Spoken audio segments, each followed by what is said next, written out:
A vigil has been held in the German town of Aschaffenburg for the victims of a stabbing attack that has sparked renewed concern about immigration controls. Local people laid flowers at the scene of the attack. A 28-year-old Afghan asylum seeker with a reported history of mental illness killed a 2-year-old child and a 41-year-old man during the incident on Wednesday. Authorities had earlier failed to deport the man. Now, the stabbing is impacting German politics as the country prepares for a general election next month. The Conservative opposition leader, Friedrich Merz, who is ahead in the polls, said he would place immediate checks on all of Germany's borders to stop uncontrolled entry if he becomes chancellor. Ich weigere mich anzuerkennen.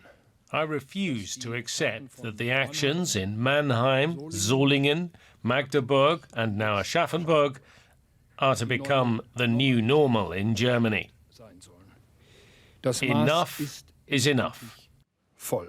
Ich werde im Fall meiner Wahl zum Bundeskanzler der Bundesrepublik Deutschland. If I am elected as Germany's Chancellor, I will instruct the Interior Ministry on my first day in office to permanently put controls on all German borders and to reject all attempts at illegal entry without exception. Und ausnahmslos alle Versuche der illegalen Einreise zurückzuweisen. And for more on this, we can speak now to DW's chief political correspondent, Nina Hase. Nina, tell us, first of all, how the government is reacting to this announcement by Friedrich Merz, the opposition leader. Is Chancellor Scholz now under pressure to act? Well, Olaf Scholz, the current Chancellor, has accused Friedrich Merz implicitly of coming along with strong language instead of actions, and he has accused the Conservative-led regions in Germany, so essentially the regions that are governed by fellow members of Friedrich Merz's CDU or CSU parties here in Germany, of letting Olaf Scholz's government's security laws fail in the parliamentary process for strategic regions just before the elections. He says these laws could be passed any time, but the CDU-CSU simply don't want to do that anymore. And Olaf Scholz, has accused the Conservatives of creating propaganda and bad mood. And so we can tell that it's not just Friedrich Merz who has adopted a drastic tone. It's also the German Chancellor using a very fierce tone. So we are clearly in election campaign mode over here. And specifically when it comes to the pressure that you asked me about for Olaf Scholz's government to act, they have announced that they're mulling to give the federal authorities the power to play a more active role in deportations, because that's at the moment in the responsibility of the regions. Mm-hmm.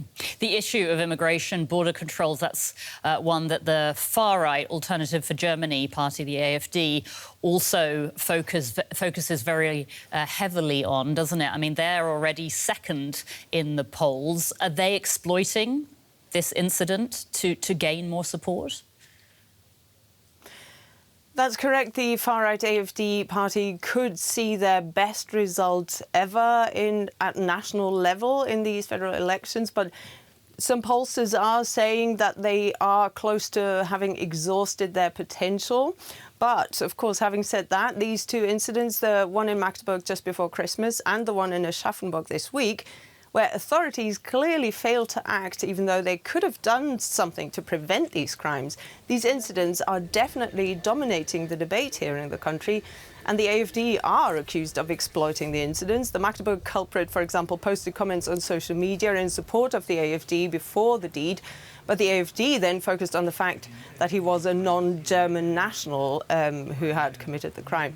So the AfD do look like they are going to get a very good result, but the debate as such is becoming very, very fierce about irregular migration in particular, and that's a debate that's raging between representatives of all parties and all levels of the state, the government, parliament, the regions, you name it, where politicians are trying to score points with voters because they are all aware that how to deal with migration is considered the #1 topic that will inform voters' decision this time round.